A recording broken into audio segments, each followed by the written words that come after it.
नमस्कार, मैं हूं कृतिका और पेश आज की प्रमुख हलचल। 14 जनवरी को मुख्यमंत्री श्री शिवराज सिंह चौहान ने कहा कि कोरोना की तीसरी लहर की चुनौती बड़ी है।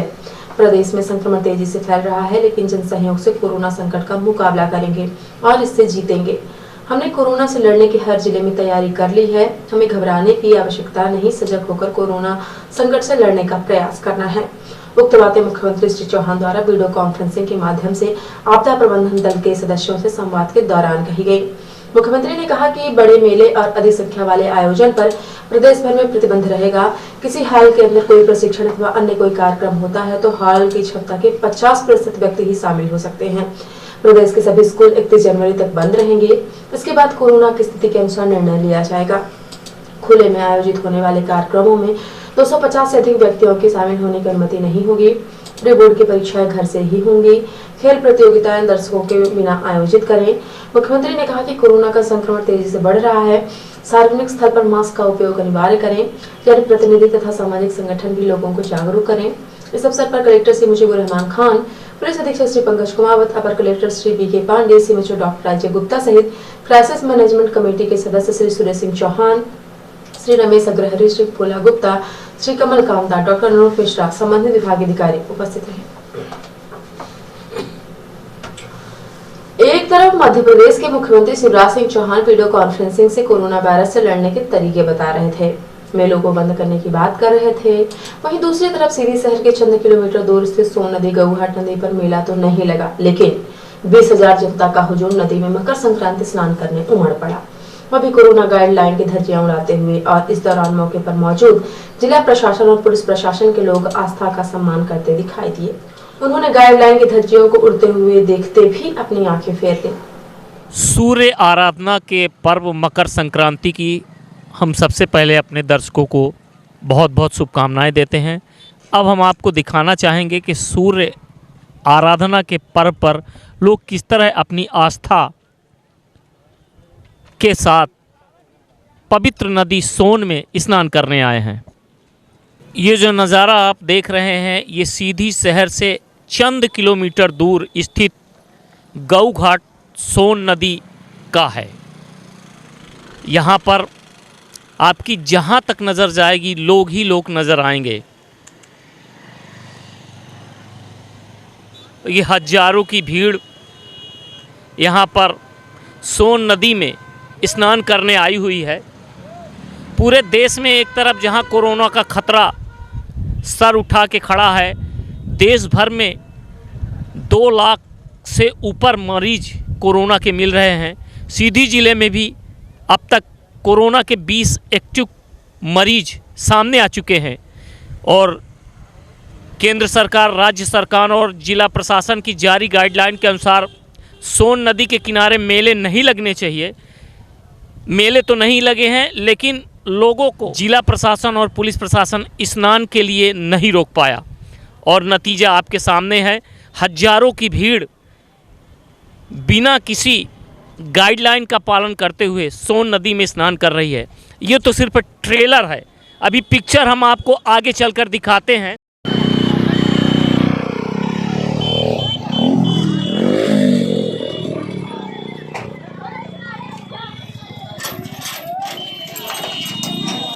सोन नदी में उमड़े विशाल जनसमूह के बारे में टीवी इंडिया न्यूज ने जब मौके पर मौजूद डीएसपी नीरज नामदेव से कोरोना गाइडलाइन के पालन की जानकारी चाहिए तो उन्होंने कहा कि लोगों की आस्था को हम नहीं रोक सके, लेकिन मेला नहीं लगा है। आगे उन्होंने कहा कि भीड़ आ रही है और जा रही है, इसीलिए कोई दिक्कत नहीं है। सर, गौघाट सोन नदी पे यहाँ पे काफ़ी संख्या में लोग स्नान करने आए हैं। मेलों पे तो प्रतिबंध था, मेला यहाँ दिखाई नहीं दे रहा है, लेकिन जनता जो आई है वो उसकी संख्या लगभग 15,000 है। सर, क्या वजह है? क्या शक्ति नहीं है या लोगों को आप रोक नहीं पाए? नहीं, शक्ति तमाम शक्ति है और ऐसा नहीं है कि 15,000 जनसंख्या एक साथ आई है। लोगों का चूँकि हिंदू धर्म में आस्था का विषय है, ये त्यौहार पहला त्यौहार है नववर्ष के उसमें, तो लगातार जनता आती जा रही है, जाती जा रही है, ऐसे कोई इकट्ठी भीड़ भाड़ नहीं है। सर, जनता को क्या कोरोना से डर नहीं लग रहा है? ये तो जनता ही बताएगी। आपको लापरवाही नहीं दिखती है सर इसमें जनता की? कोविड गाइडलाइन का पालन पुलिस प्रशासन द्वारा कराया जा रहा है। बाकी जनता भी इस विषय में जागरूक है। हम लोग लगातार जागरूक कर रहे हैं। बाकी डर का जहाँ तक बात है तो जनता को बेशक पता है कि उनको डर लगना चाहिए, सभी को डर लगना चाहिए।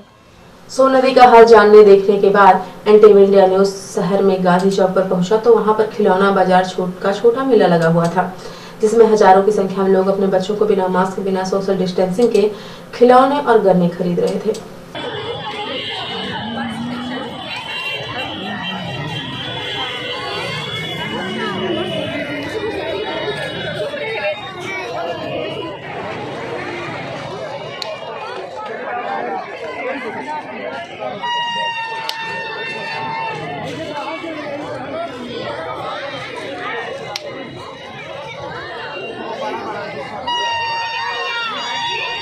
विगत 2-3 दिनों में सीधी शहर में भगवा यात्रा और आज मकर संक्रांति के मेले में उमड़ी भीड़ कोरोना गाइडलाइन के नियमों को अनदेखा करती दिखाई दी, जो कहीं न कहीं जनता प्रशासन की लापरवाही का नतीजा है।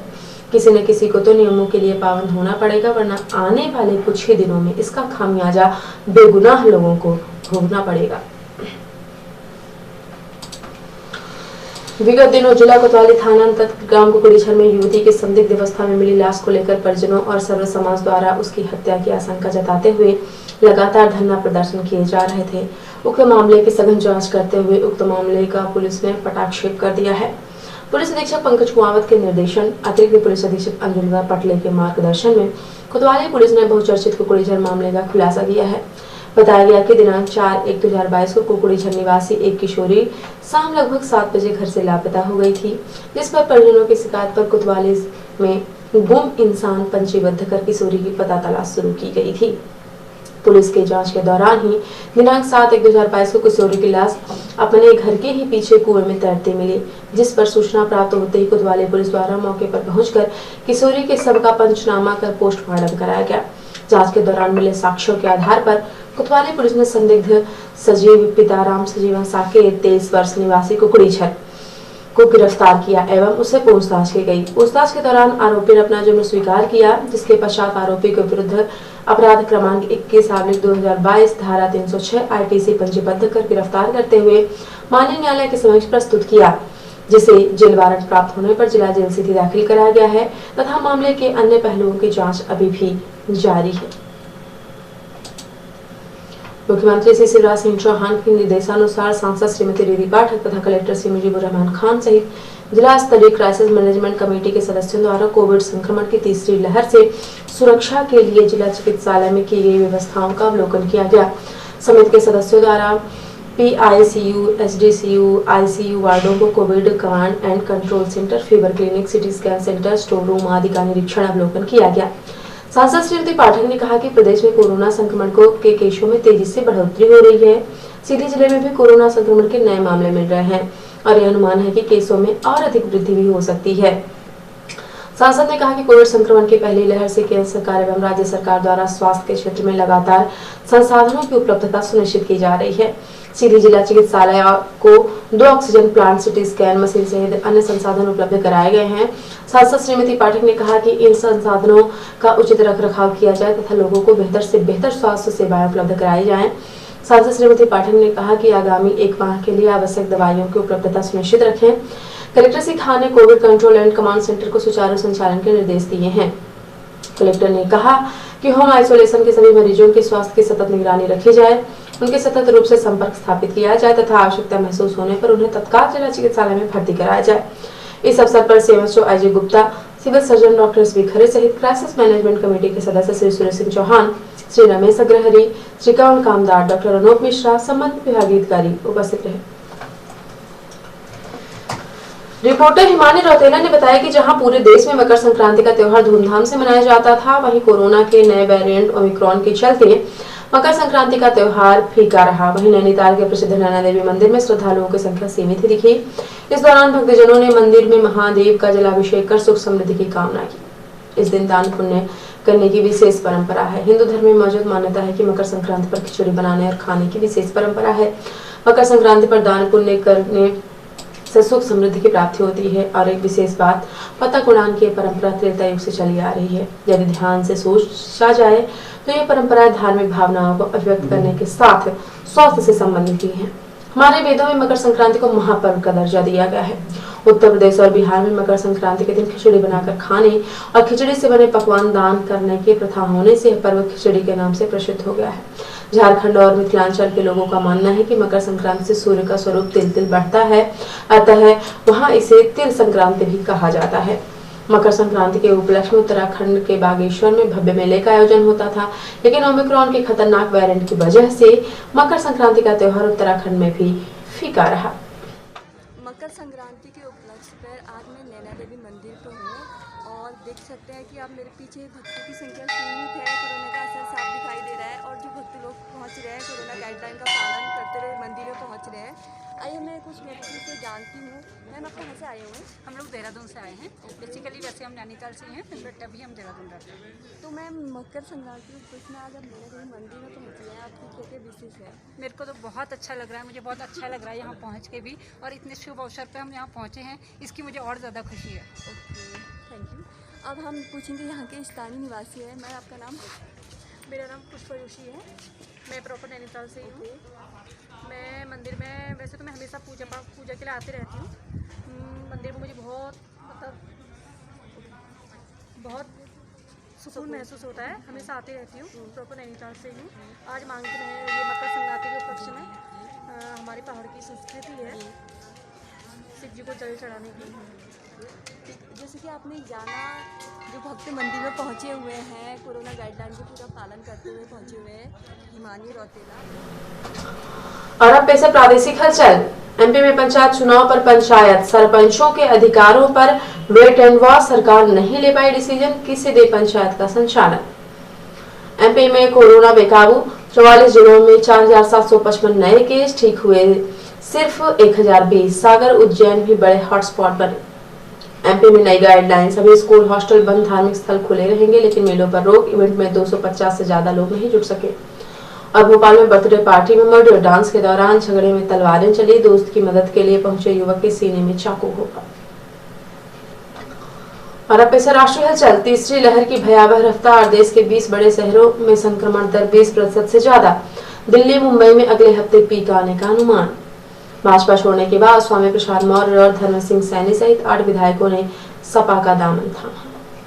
बजट 1 फरवरी को संसद का बजट सत्र 2 बार में होगा पेश। 31 जनवरी से पहले सेशन की शुरुआत होगी। और सरहद पर खतरा, भूटान में 166 बिल्डिंग्स रोड बना रहा चीन। ये उस डोकलाम से महज 30 km दूर है जहां 2017 में विवाद हुआ था। तो ये थी आज के प्रमुख हलचल। यदि आप न्यूज फेसबुक पर देखते हैं तो पेज को लाइक और फॉलो करें। यूट्यूब पर देखते हैं तो चैनल को लाइक और सब्सक्राइब करना बिल्कुल ना भूलें। आप किसी भी न्यूज को तत्काल पढ़ने के लिए लॉगिन करें www.ntvindianews.com। सीधे एवं बिंदी की प्रत्येक न्यूज का अलर्ट अपने फोन पे पाना चाहते हैं तो आप प्ले स्टोर से हमारा app NTV India News download करें। जुड़े रहें अपने आसपास की समस्त गतिविधियों से NTV India News के साथ। नमस्कार।